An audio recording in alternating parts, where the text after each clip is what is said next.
Diba? Ha? Tangkila. Pag gusto kong maligo.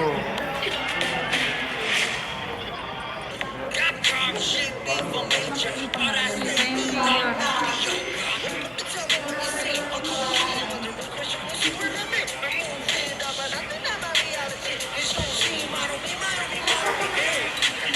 English ba talaga yung ano nila?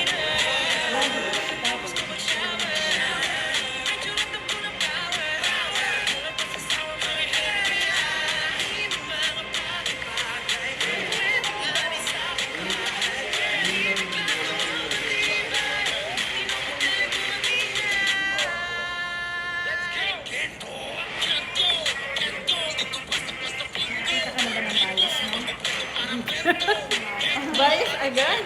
Teka lang. Wala pa nga tayong ano sa kanila. Narinig ko na tong kanta nila pero lagi yung chorus lang.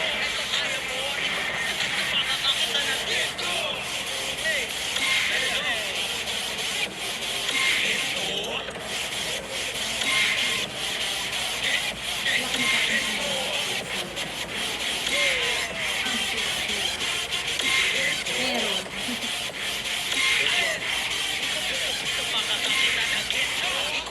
Parang puro pang babae lang. Ano ba sila? Lalaki ba sila?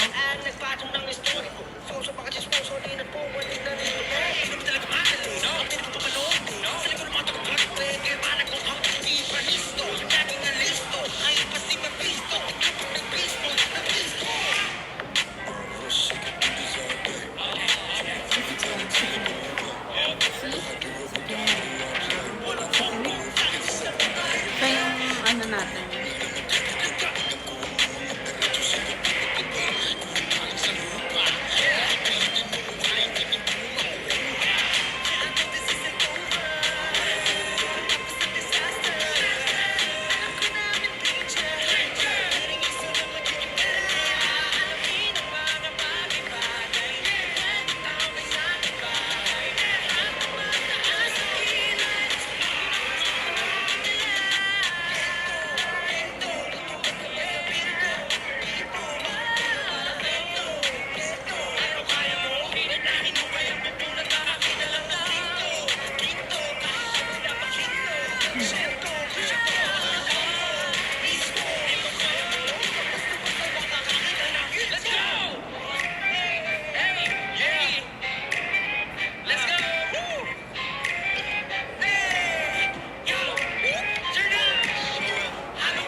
Ito parang pang babae talaga yung outfit niya.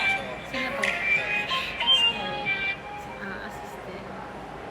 Ayan. So, ayun guys. Tapos na yung nag-lobat show. Pinanood ko na SB19. Kanta siya ng SB19, no? Na Gento. So, yung fan kasi nito, no? Fan na fan talaga. Fan na fan talaga siya. So, mag-reaction video daw kami tungkol sa SB19. Kasi nga, hindi naman tayo fan. Pero sa mga fans dyan, hello. Then, ngayon, maganda yung sounds, maganda yung boses. Actually, nakaka-induct talaga yung kanta. Pero yun, question, ba't mga naka-outfit sila na pambabae? Yun, bakit sila naka-outfit ng mga pambabae? Lalo na sino yung kanina? Si Stel. Yun. Kalabas pa yung chan. Oo, kalabas pa yung chan niya, tsaka yung likod niya. Taray, nakabacklash siya. Ayan. So, bakit sila naka-outfit na pambabae?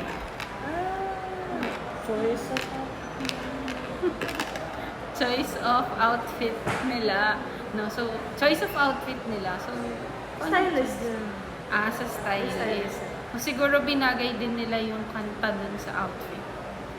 Or yun talaga For na gender talaga sila. equality. For gender equal. Pero hindi sila ano. No. Hindi. Okay. Clear lang natin, guys. No.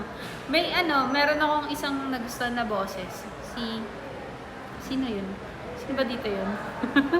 Hindi ko na maalala kung sino sa kanila. Pero mamaya. Color lang hair. Yung medyo blonde. Justin. Yung Si Ken. parang gray na jacket dito. Gray ba to? Gray, brown. Naka-brown na. Maganda yung, niya. Yung boses niya. Medyo natipuhan ko yung boses niya. Pero yun. Kasi nagtatanong siya, sino daw bias? Wala namang bias. Kasi hindi pa ako fan, pero nagustuhan ko yung boses niya. Ay, casuals. Okay. So, you are considered a casual. So, considered casual ako So, ang kasi goal- actually, kaya merong reaction video kasi nung March pa dapat to, April na ngayon. Ang nangyari, hindi kasi ako talaga fan ng mga boy band or anything. No? Basta nagustuhan ko yung kanta, okay sa akin, ganun lang siya.